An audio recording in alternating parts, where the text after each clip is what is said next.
अप्रैल में आप लोग भी बीमार पड़ते हैं या सिर्फ मेरी कहानी है?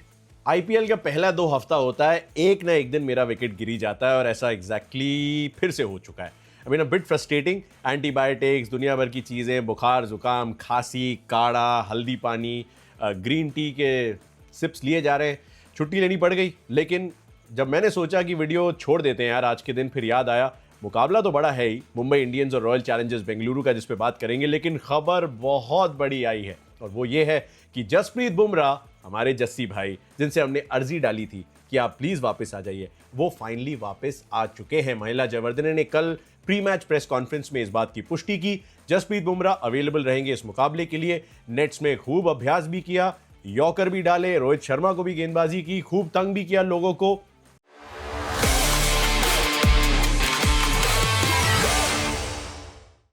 तो सबको चिंता तो हो रही थी कि कब वापस आएंगे, क्योंकि 28 जून से इंडिया वर्सेस इंग्लैंड की टेस्ट सीरीज भी शुरू होने वाली है।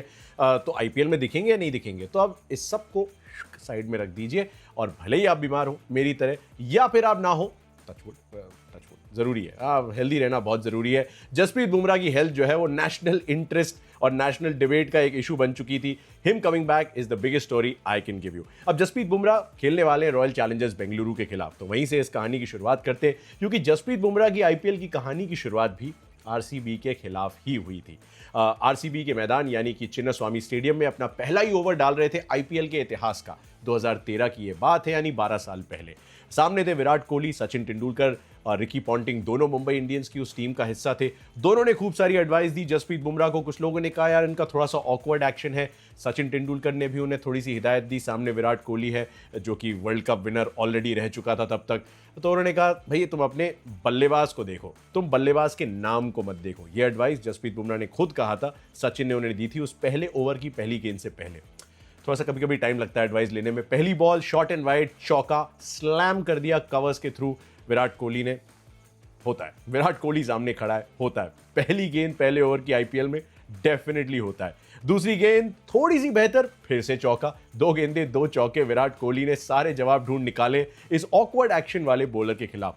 फिर सचिन तेंदुलकर हिदायत देने आते हैं, जसप्रीत बुमराह को कहते हैं कि बल्लेबाज को दिमाग से हटाओ, अपने प्लान पे फोकस रहो। तीसरी गेंद dot ball, all is well. चौथी गेंद फिर से चौका। I mean this is an examination of the highest quality for any bowler. जब सामने विराट कोहली इस तरह के फॉर्म में हो तो यूजुअली सवालों के जवाब ढूंढना मुश्किल हो ही जाता है। एंड जसप्रीत बुमराह को भी लगता है कि यार शायद मेरी कहानी कुछ ऐसी जाने वाली है। रिकी पॉन्टिंग भी उनके पास आके कुछ कहते हैं। सचिन तेंदुलकर भी उन्हें एडवाइस देते हैं कि भूल जाओ जो 3 चौके लगे, याद रखना कि एक गेंद जो है वो तुम्हारे लिए कुछ ऐसा कर सकती है जिससे तुम्हें सालों साल याद किया जाएगा। उसी ओवर की 5वीं बॉल विराट कोहली स्टंप्स के सामने पैड पे लगती है उनके गेंद। पहला आईपीएल विकेट जसप्रीत बुमराह के लिए। एक क्राई इशू होती है जसप्रीत बुमराह के चेहरे पे और उसी से पता चल जाता है कि ये लड़का बड़े स्टेज के लिए तैयार है। उसके बाद मयंक अग्रवाल और करुण नायर के भी वो विकेट लेते हैं और 3 विकेट के साथ मैच खत्म करते हैं। लेकिन आरसीबी उस मुकाबले को एक बड़े क्लोज मार्जिन से जीत जाती है। लेकिन वहां से बुमराह वर्सेस आरसीबी और बुमराह वर्सेस कोहली की कहानी शुरू हो जाती है।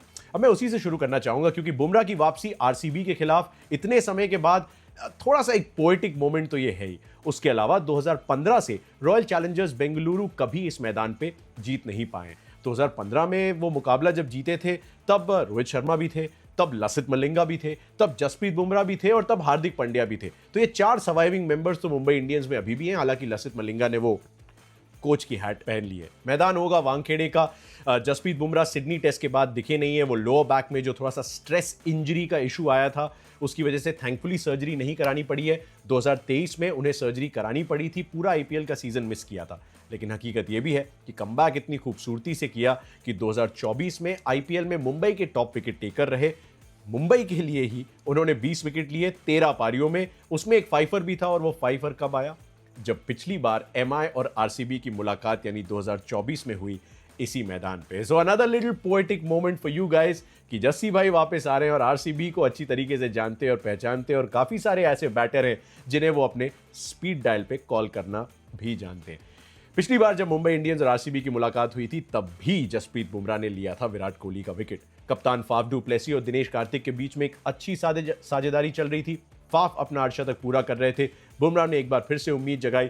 फाफ को भी चलता किया। उसमें मुंबई इंडियंस को जीत भी मिली थी, हालांकि सीजन बहुत खराब गया था, लेकिन आरसीबी को हराना उनके लिए एक हाईलाइट्स, एक पॉजिटिव न्यूज में से एक रहा था। अब कहानी थोड़ी सी बदल चुकी है। आरसीबी एक इनफॉर्म टीम है। हाँ, गुजरात से हारे जरूर है पिछले मुकाबले में, लेकिन on the road Kolkata night Riders के घर पे डिफेंडिंग चैंपियंस को हराया। On the road Chennai super Kings को 17 साल के बाद चेपॉक में हराया।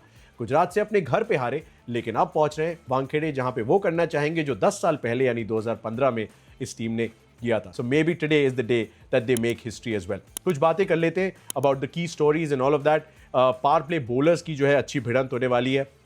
एक तरफ आपको भुवनेश्वर कुमार दिखेंगे, आपको जॉश हेजलवुड दिखेंगे, दूसरी तरफ आपको ट्रेंट बोल्ट दिखेंगे, आपको दीपक चाहर दिखेंगे जसप्रीत बुमराह के साथ।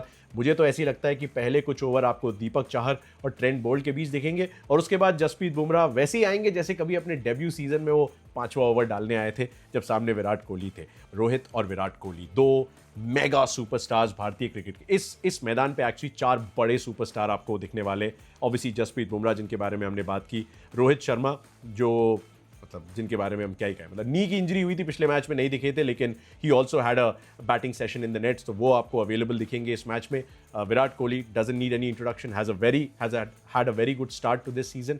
एंड उसके अलावा हमारे T20 इंटरनेशनल के कैप्टन यानी कि सूर्य कुमार यादव। कुछ पुराने चेहरे भी आमने सामने आने वाले, जैसे कि विल जैक्स। पिछले साल तक वो आरसीबी में थे, अब मुंबई इंडियंस के साथ जुड़ चुके हैं। रीस टॉपली जो पिछले सीजन आरसीबी में थे, अब वो मुंबई इंडियंस के साथ जुड़ चुके हैं। विल जैक्स ने बॉलिंग डाली थी रोहित शर्मा को पिछले साल इसी मुकाबले में वानखेड़े में, स्वीप लगाया था तगड़ा रोहित शर्मा ने। मैं कमेंट्री कर रहा था, रीस टॉपली ने एक अद्भुत कैच पकड़ा था जब वो दोनों आरसीबी के लिए खेलते थे। So things change quite quickly. दूसरी तरफ टिम डेविड, जिन्होंने 2022 से 2024 के साल मुंबई इंडियंस के साथ बिताए, one of the best strikers of the ball, जिनके स्ट्राइक रेट जो है वो टॉप 3 में है वानखेड़े के इतिहास में। अगर बैटर्स की लिस्ट को देखा जाए, अब वो आपको आरसीबी के साथ दिखाई देंगे। तो कुछ पुराने चेहरे, जैसा कि हम हमेशा गेम फेस ऑन पे बात करते हो, दिखने वाले। विराट कोहली ने मुंबई इंडियंस के, अच्छा आंकड़े बड़े दिलचस्प है, मैं आपको सुनाना चाहूँगा। विराट कोहली ने मुंबई इंडियंस के खिलाफ बनाए हैं 855 रन, उनका हाईएस्ट स्कोर है 92 नॉट आउट का, और 5 अर्धशतक उन्होंने मुंबई इंडियंस के खिलाफ लगाए। रोहित शर्मा ने आरसीबी के खिलाफ 831 रन बनाए, ऑलमोस्ट बराबर, सेम पारियों में, 32 पारियों में। एवरेज भी लगभग सेम ही है, रोहित का 28 का है तो विराट का 30 का है। स्ट्राइक रेट भी लगभग सिमिलर है, विराट का 127 का है तो इनका 136 का है। हाई स्कोर भी लगभग सिमिलर है, विराट का 92 नॉट आउट था तो रोहित शर्मा का 94 है। 50s रोहित शर्मा ने 2 ज़्यादा लगाई हैं, बट रफली जो है वो बराबरी की ये लड़ाई है। सबसे ज़्यादा रन्स मुंबई इंडियंस के खिलाफ अगर देखे जाएं तो केएल राहुल और शिखर धवन के बाद विराट कोहली ने लगाए। वहीं आरसीबी के खिलाफ सबसे ज़्यादा रन देखे जाएं तो एमएस धोनी और डेविड वार्नर के बाद सबसे ज़्यादा रोहित शर्मा ने लगाए। तो वहाँ भी नंबर 3 पे रोहित शर्मा, यहाँ भी नंबर 3 पे Virat Kohli. Very difficult to separate. तो ऐसे ही कह देते हैं, दिल और धड़कन भारतीय क्रिकेट की दिखने वाले हैं आपको इस मैदान पे, apart from the greatest fast bowler that India has ever produce, that is Jasprit Bumrah. Krunal Pandya और Hardik Pandya, just a second,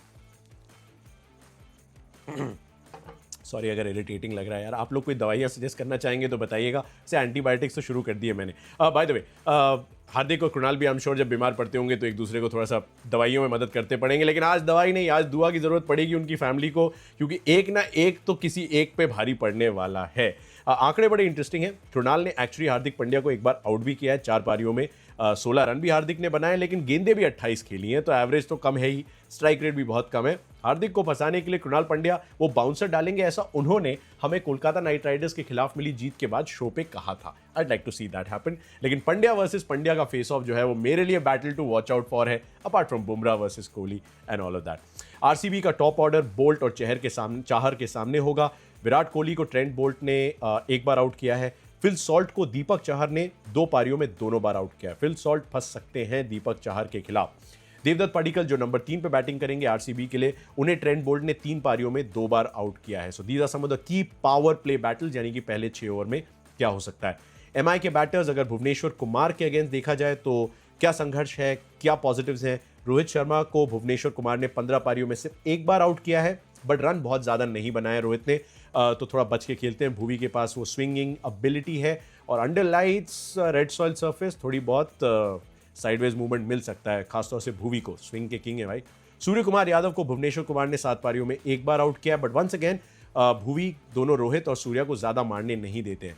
Hardik Pandya को भुवनेश्वर कुमार ने 7 पारियों में 2 बार आउट किया है। तो वंस अगेन, क्योंकि डेथ में 1 ओवर शायद भुवी का दिखे या 2, हार्दिक पांड्या वहाँ पे दिख सकते हैं और हार्दिक को भी ज़्यादा फ्री नहीं होने देते, थोड़ा टाइट रखते हैं। आरसीबी के बैटर्स मिचेल सैंटनर के खिलाफ एक और इंटरेस्टिंग बैटल हो सकती है। विराट कोहली को मिचेल सैंटनर ने उस रीसेंट होम टेस्ट सीरीज में काफ़ी तंग किया था, जहां पे न्यूजीलैंड ने 3-0 से हमें हराया था। उसकी बात नहीं करेंगे कभी भी, मैं वादा करता हूं। 8 पारियों में विराट कोहली को मिचेल सैंटनर ने 2 बार आउट किया, स्ट्राइक रेट 124 का ही है सिर्फ।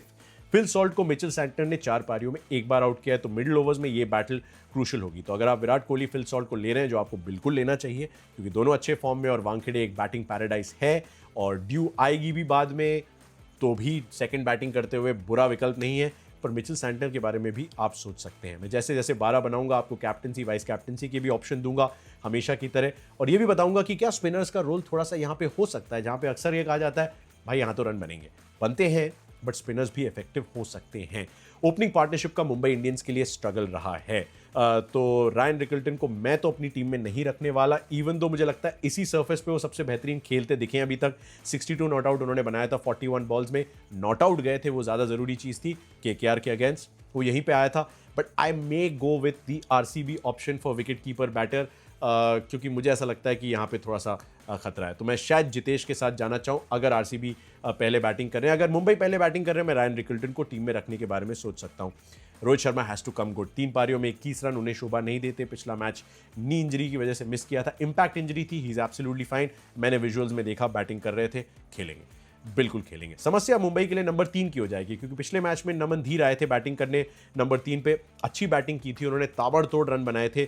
लेकिन अब क्योंकि रोहित की वापसी होगी, क्या विल जैक्स नंबर 3 पे चले जाएंगे? और अगर ऐसा होगा तो क्या नमन धीर को फिर थोड़ा सा नीचे आना पड़ेगा? याद दिला दें, नमन धीर को ऑक्शन में आरटीएम यानी राइट टू मैच कार्ड के जरिए वापस बुलाया था। तो मुंबई को भरोसा इनमें बहुत है, क्या बैटिंग नंबर उनका सही है? Are we not seeing the best of Naman Dhir, क्योंकि उन्हें बहुत नीचे बैटिंग करने का मौका मिल रहा है। प्रॉब्लम ऑफ प्लेंटी है मुंबई के साथ। दिक्कत यह है कि इतने सीनियर बैटर हैं कि उनको चांस भी देना पड़ेगा, क्योंकि उन्होंने कई मैचेस अकेले दम पे जिताए, जैसे कि Surya Kumar Yadav, who is looking like he is almost back to his best. उनका स्ट्राइक रेट 161 का है। मिडिल ऑर्डर बैटर्स की हम बात करें इस सीज़न, तो स्ट्राइक रेट की कभी कोई प्रॉब्लम उनसे वैसे भी नहीं होती है। मुझे याद आता है कि लास्ट मैच में लखनऊ सुपर जायंट्स के खिलाफ लगभग सिंगल हैंडेडली मुंबई इंडियंस को वो अक्रॉस द फिनिश लाइन ले गए थे। 200 प्लस का टारगेट कभी आसान नहीं होता, वो भी लखनऊ में। इवेंचुअली जब वो आउट हुए तो 67 रन बना के आउट हुए थे, तो फैंटेसी वालों को तो पॉइंट्स दे दिए होंगे, थोड़ा सा विश्वास भी जगाया that is batting form is touch wood okay.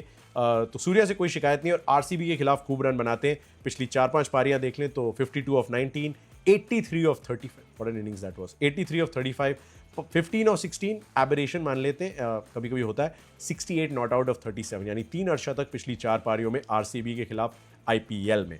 Power play bowlers उतनी सफलताएं नहीं दिला रहे मुंबई इंडियंस को, तो एक तो उनके ओपनिंग बैटर्स की पावर प्ले में प्रॉब्लम है, और उनके बॉलर्स को भी थोड़ी सी समस्या हो रही है। केकेआर के अगेंस्ट इफेक्टिव लगे थे दीपक चाहर और ट्रेंट बोल्ट, तो मैं मानूंगा कि वानखेड़े में वही एफिकेसी नजर आएगी, और पावर प्ले में ज़्यादा इफेक्टिव होंगे, क्योंकि जसप्रीत बुमराह के 2 ओवर वहाँ पे आपको दिख जाएंगे। हार्दिक बॉलिंग अच्छी कर रहे हैं, पिछले मैच में 5 लेके आ रहे हैं, मतलब इससे ज़्यादा बेहतर और क्या ही हो सकता है। तो हार्दिक पांड्या का bowling form is very good, his best ever T20 figures, his first ever 5 in IPL. Hardik bowling well is a very very good sign for Mumbai Indians, और इस सरफेस पे तो जनरली अच्छा करते हैं। सैंटनर भले अपने इंटरनेशनल फॉर्म के हिसाब से ना चले हों, इकोनॉमी 9 का है सीजन, एक ही विकेट लिया है, but I still have faith in Mitchell Santner as somebody who's got a lot of quality. मतलब पिछले मैच में तो तिलक वर्मा को रिटायर आउट करके उनकी बैटिंग एबिलिटी पे भी ट्रस्ट कर लिया था मुंबई इंडियंस ने। तो बैटिंग भी कर सकते हैं, शायद उतनी अच्छी नहीं कि किसी रिटायर्ड आउट बैटर को रिप्लेस कर सके, but that's for another day. Debate करेंगे इस पर। आपको कैसा लगा वो फैसला, मुझे बताइएगा कमेंट सेक्शन में। रॉयल चैलेंजर्स बेंगलुरु के लिए सिर्फ एक समस्या है कि जो टॉप ऑर्डर कर रहा है वो मिडिल ऑर्डर के हिटर्स नहीं कर पा रहे हैं कंसिस्टेंटली। मिडिल ऑर्डर के बैटर्स जीटी के अगेंस्ट लिविंगस्टन ने 54 बनाए थे, जितेश शर्मा ने 33 बनाए थे, टिम डेविड ने 32 बनाए थे, बट ये पहली बार था कि तीनों ने एक साथ कंट्रीब्यूट किया था। एक्चुअली पहली बार ही ज़रूरत भी पड़ी थी, बट उन्हें स्टेप अप करना पड़ेगा अगर टॉप ऑर्डर में विराट या फिल सॉल्ट या देवदत्त पाडिक्कल नहीं चल पाते हैं, जो कभी कभी आपको थोड़ा स्पॉइल कर भी देते हैं। तो आरसीबी के मिडिल ऑर्डर को थोड़ा सा प्रेशर झेलना पड़ा था, वो थोड़ा सा उभर के आए थे, तो देख के अच्छा लगा उनका फॉर्म वापस आना। मैं उन पर भरोसा करूंगा इस सीज़न, क्योंकि अच्छा बैटिंग यूनिट है ये। विराट और सॉल्ट पिछले फेलियर को थोड़ा सा भूल के वही करना चाहेंगे जो पहले 2 मैचेस में उन्होंने किया।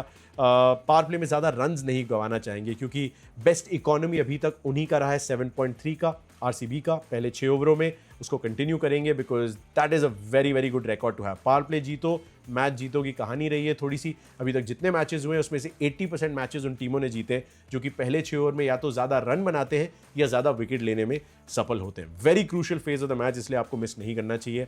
और यश दयाल अपने नए रोल में पूरी तरीके से फिट हो रहे हैं। मतलब अब वो न्यू बॉल और डेथ ओवर्स की सिर्फ जिम्मेदारी नहीं है, मिडिल ओवर्स की जिम्मेदारी उनको दी गई है और वो मिडिल ओवर्स में ही अपने मेजॉरिटी ऑफ दी ओवर्स डाल रहे हैं। सिर्फ एक ओवर पावर प्ले में डालते नजर आते हैं और इसीलिए उनका रोल अहम हो जाता है। अभी तक 9 ओवर डाले हैं, 3 विकेट लिए हैं, 7 का इकोनॉमी है। सुपर्ब स्टफ फ्रॉम यश दयाल। जल्दी से 12 बना देते हैं ताकि आपको और मुझे दोनों को मदद मिल जाए, फैंटेसी टीम थोड़ा सा हेड स्टार्ट मिल जाए उसको बनाने में।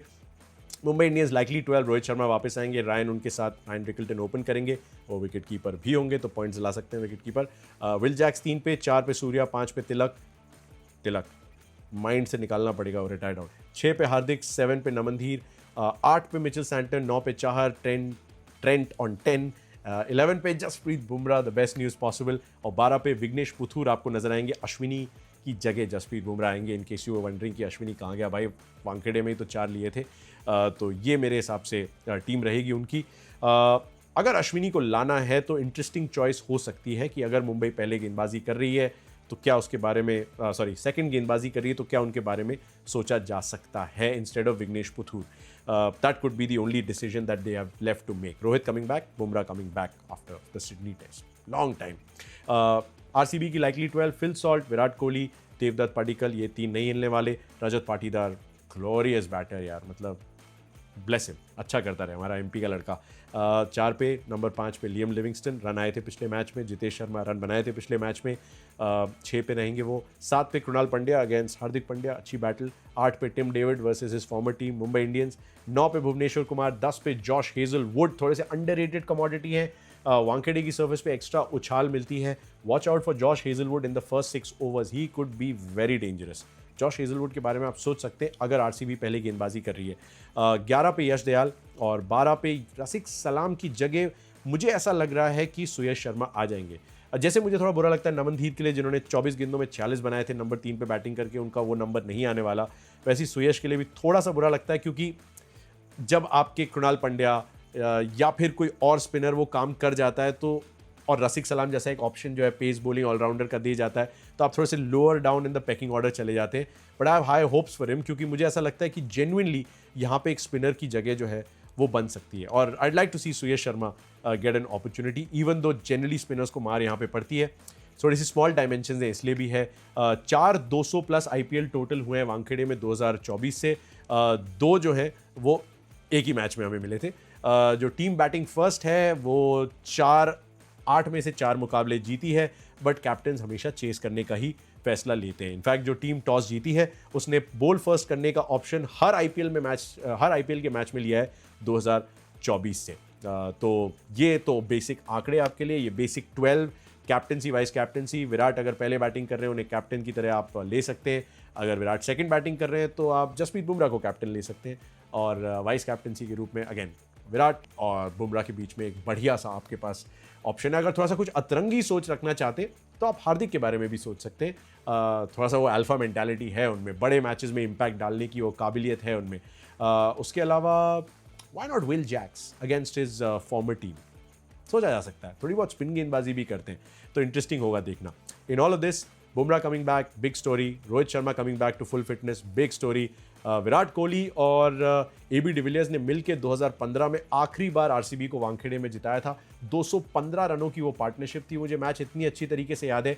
AB डिविलियर्स के नारे वानखेड़े जैसे स्टेडियम में लग रहे थे जहां पे मुंबई इंडियंस के फेथफुल बैठते हैं कि आरसीबी वो करने वाली है जो उन्होंने 10 साल पहले किया था, या वो बंदा आज डिसाइसिव फैक्टर होगा जिसने 12 साल पहले विराट कोहली के विकेट के साथ IPL में अपने नाम का अनाउंसमेंट कराया था और उसके बाद इतिहास गवाह है कि वो क्या करने में सफल रहा है, यानी कि बूम बूम बुमराह।